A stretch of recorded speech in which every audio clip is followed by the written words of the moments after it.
She snapped her fingers like he was a dog, mocked him for every mistake, and bragged loudly that she was a trainer from another location.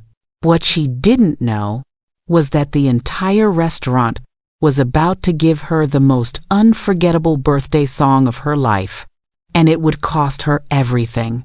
If you've ever watched someone abuse a little power and thought, one day karma is coming, then hit subscribe, tap like, and buckle up.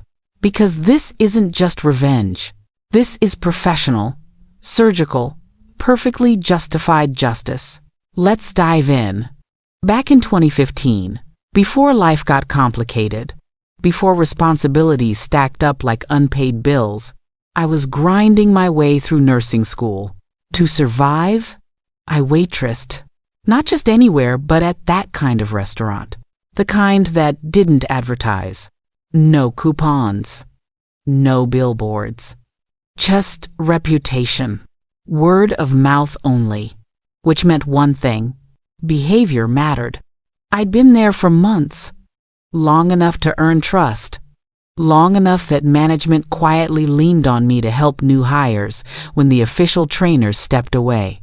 That's how I got paired with him. An older guy. Recently released from life complications. Soft-spoken. Polite. Nervous in that heartbreaking way where someone is trying so hard not to mess up that they almost freeze. This was his first solo section. And if you've ever worked food service, you know exactly what that means. The weeds were coming, and I was ready to help him through them. What I wasn't ready for was her. A table of 6 20-somethings slid into his section near closing, loud, entitled, "That Subtle Energy of People Who Walk In Already Annoyed." And at the center of it all, the leader. Perfect hair, sharp voice. The kind of smile that never reaches the eyes. 5 minutes in, he came rushing to me, eyes wide. They want something. I don't think it's on the menu. She says you can just make it. That the other location does it all the time. Now, could I have coached him to push back? Sure, but not on night one. Not with nerves shot and confidence hanging by a thread. So I told him to check with the kitchen. The cooks shrugged. Yeah, whatever. We can do it. That should have been the end of it. It wasn't. That moment, the yes was blood in the water. Every time he came back to the table, she needed something. More napkins, different sauce, extra ice. No less ice. Actually, remake the drink.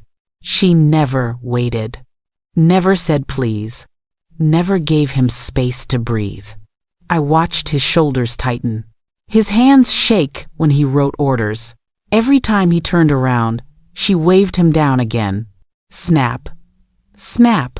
I started silently shadowing his section, taking his other tables, running his food, buying him seconds of relief wherever I could. At one point, I caught him in the back. His face was pale, his voice barely steady. I told him gently, "Hey, you're doing fine. Sometimes tables are just like this. And if they don't tip, that's on them, not you." He nodded, but his eyes said something else. He was breaking. They stayed late. Past section close. The last table. And then he approached me again. Quiet, hesitant. They're asking about employee discounts. They want to stack a few. Is that allowed? I blinked. Employee? And that's when he told me. She'd spent the entire meal tearing him apart, laughing at him, calling him the worst waiter she'd ever seen, bragging that she was a trainer at another location, that she knew how things were supposed to be done. Oh, and apparently, multiple birthdays, free cakes for everyone. Birthday song. Immediately, something inside me went cold. That kind of cold where anger doesn't shout, it focuses. I told him, go prep the cakes. Don't take them out yet." Then I turned around and walked straight to the manager's office. Our managers were gold, rare, protective. I gave him the rundown. Every insult, every demand. The fake authority. I asked one question. "Can I handle this?" He smiled, slowly, and said, "I'll make a call." He took the employee numbers she'd smugly handed over. Numbers she knew couldn't be stacked. Boss to boss. Meanwhile, I mobilized the restaurant. Servers, hosts, bussers, even the dishwasher. Quick whispers, one-sentence explanation, and one instruction. When I signal, sing like your soul depends on it. I told the shaken waiter, "Let's drop cakes." 6 plates hit the table. The leader leaned back, smug. That "I win" smile plastered on her face. And then, we came out, all of us. The largest birthday group that restaurant has ever seen. We lined the walls, surrounded the table, and we sang, not politely, not cheerfully. We screamed.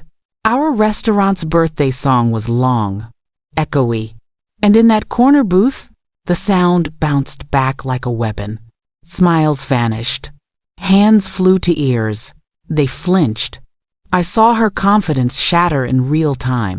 We didn't stop, not until the last note rang out and silence slammed down like a door. While we were destroying eardrums, the manager was destroying careers. She was called to the host stand, handed a phone. I watched her face drain as she listened. Then came the tears, the excuses. I didn't mean it. He misunderstood. Too late. Her manager knew. The general manager knew. Her employee number was logged. No discount. No mercy. She hung up, shaking. And for the first time all night, she didn't say a word. They paid. They left. Quietly. The older waiter stood there, stunned. I clapped him on the shoulder and said, "You survived your first nightmare table." He smiled. "A real one. I don't know what happened to her after that, but I know this. That night, justice didn't whisper. It sang at full volume. Some people think power means permission to be cruel, but real power is knowing when and how to stand up for someone who can't yet stand on their own." If this story made you smile, hit like. If you love watching bullies get what they deserve, subscribe. And tell me in the comments, what's the most satisfying revenge you've ever seen?